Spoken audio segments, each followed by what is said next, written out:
What's the deal, y'all? This your man King Air, the media assassin, coming at y'all with another video. And I want to get a little bit deep on this one here, man. And I want to talk about Devante Swing. Possibly one of my personal favorite producers, actually. Possibly one of the coldest producers to have ever done it. But unfortunately, he got in his own way. Something happened during their run in the 90s. And he just stopped really just producing altogether. Like, he just really stopped working. Like, he'll do a beat here and there, but we haven't seen no full-fledged projects from him. And it wasn't reached till like 2015 when they dropped the Jodeci album. But even then, he wasn't doing any press with the guys to promote the project. So I'm starting to do a timeline in my head because I remember watching these guys blow. They used to do shows out here in the Carolinas, and I seen them blow. Pause. And I'm starting to notice when the change happened. Two factors probably came in the mix. Number one, you had the Death Row factor. Suge Knight wanted Mary J. Blige and Jodeci under his wing, so to speak. So therefore, they started doing more work with the Death Row records. You could hear that in the Above the Rim soundtrack, and you could hear that in the Murder Was the Case soundtrack, where they did songs with the Dog Pound. But they were signed under Uptown. So them changing their style and hanging more so with Death Row, it kind of took them on a collision course. If you listen to the show, The After Party Hotel, that album there could have been a Death Row album because they was really in deep with that clique at the time. So Devante basically switched the sound, and it sounded more West Coast. You listen to the Gin and Juice joint, it sounded more West Coast. They kind of dropped a lot of the ballads because, see, when they was on Uptown, they were singing a lot of ballads like Forever My Lady, Cry For You. Soon as they got on the road, they dropped all that shit. You know what I'm saying? They got with the road. They started whooping ass. They started becoming more street. They started drinking more, smoking more, partying more. It was a whole different environment in a way. Even though they was with it, they was doing it with Puff, but hanging around Pac and Suge, them two niggas was terrorizing the industry for real.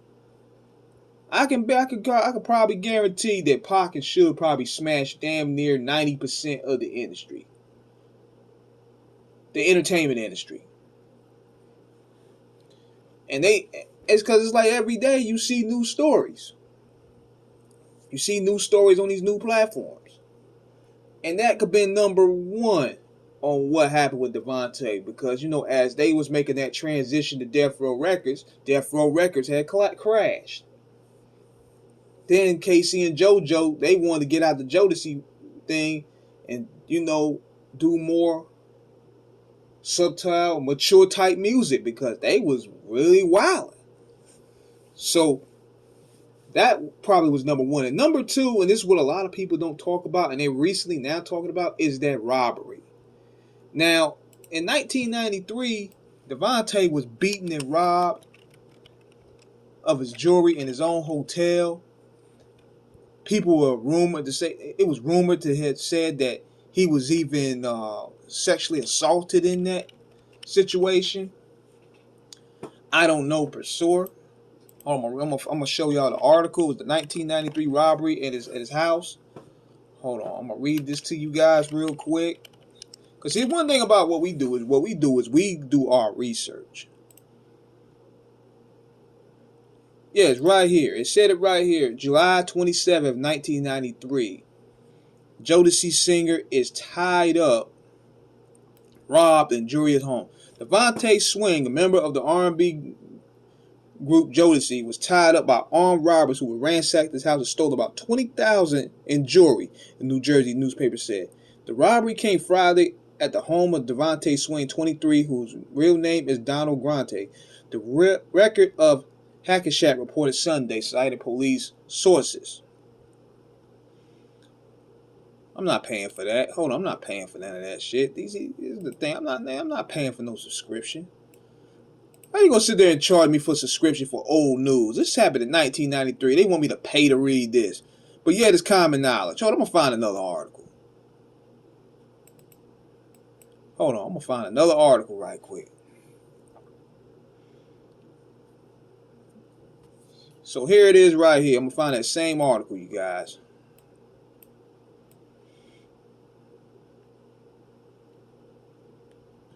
Now somebody, this is another argue here. Okay. Because somebody did a mini bio about him. It was about marriedbiography.org. And I'm going to read this here. I'm going to read some of it too. I also did a write-up on Jodeci a long time ago, and that did numbers. But I'm going to read this article here and show it some love. It said, and 2 years later, the group released their second album, Diary of a Mad Band, which went double platinum. The songs Cry For You, What About Us, and Fiend became major R&B hits. In July 1995, Jodeci released their third album, The Show, The After Party, The Hotel, which reached second place on the Billboard 200 and was certified platinum. Devante and his fellows had everything: money, fame, platinum records, and gorgeous women all around, only to lose it all. Devante lived a life totally opposite of the one he had as a child. With fame came money, lavish cars, and a luxurious home, but also drugs and constant drinking. As mentioned, he was accused of a alleged and after that he was found guilty of gun charges, but was sentenced to community service.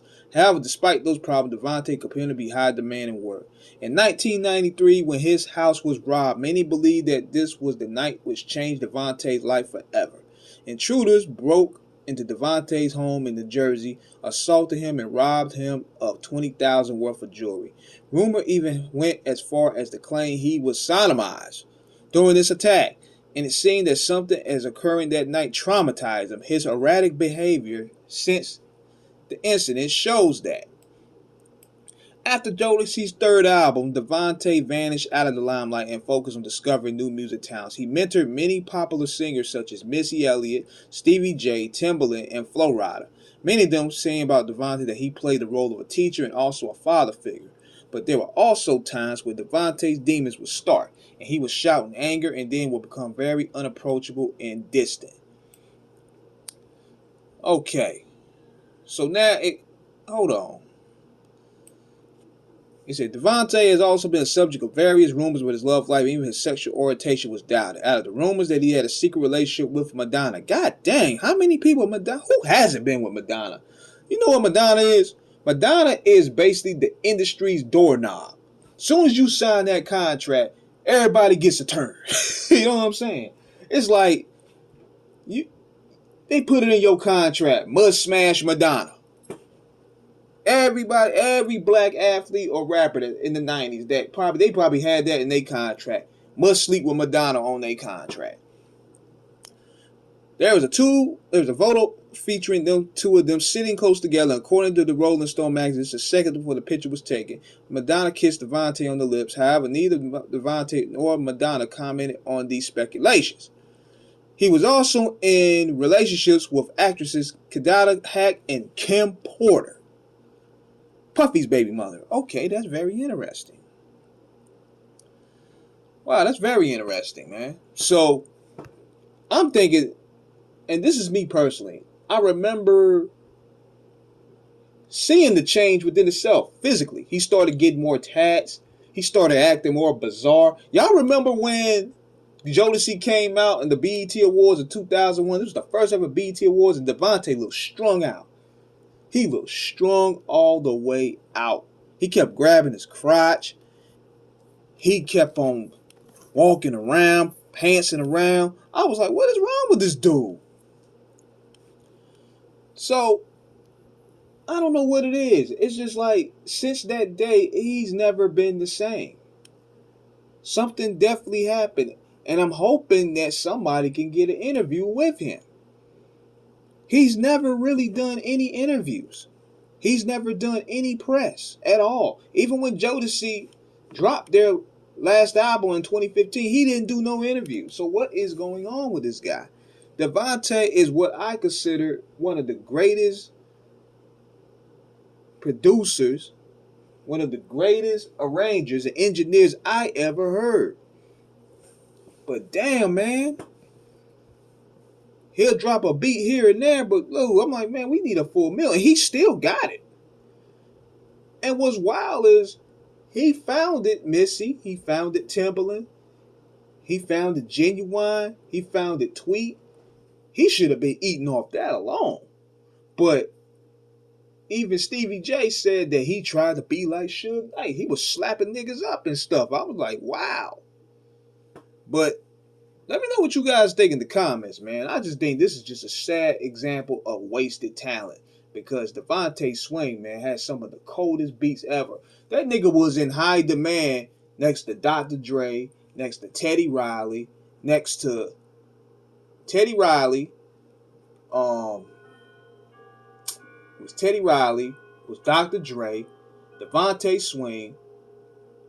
I'll probably throw maybe R. Kelly, because R. Kelly was a producer too. I'll probably throw in DJ Premier for the East Coast side as well. He was in high demand in the East Coast, but Devante was definitely in high demand in the 90s, and it's just sad to see where he turned from here. But I'm hoping he getting himself together, man. I'm hoping we get at least an interview with this dude, man. He need to start doing press. He has a story to tell. So let me know what you guys think in the comments, man. Subscribe, hit the like button. Peace out, y'all.